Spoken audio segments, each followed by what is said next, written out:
Při ranním svitu slunka u jezera sedím.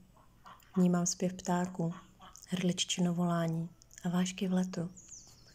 A cítím, jak se tam život prohání v hojnosti, radosti a klidu, bez potřeby líbit se světu.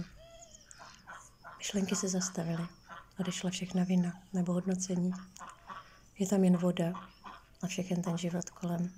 Nic neprospěšného tu není. Vlnky si hrají a jedna druhou přeskakují. Rákosí ranní modlitbu šeptá. Neprospěšné myšlenky už zas mou hlavu zaplavují. Zda se mi to líbí, tak na to se žádno neptá. Myšlenky skáčou, vyčítají, křičí na mě. Hlavou běží. Vymýšlí příběhy, co a jak mohlo být, kdyby. Ale to ovlivním už stěží. Já už je nechci žít, nechci je mít pořád v hlavě. Proto tu dál sedím u jezera, pozoruju kotě v trávě. Loví mouchu. Nepřemýšlí, jestli je dostatečné, krásné, štíhlé, pro okolí dostatečně in. Loví mouchu. Soustředí se. To je teď ten nejdůležitější čin. Loví mouchu. Soustředí se. Co bylo nebo bude, toho nezajímá.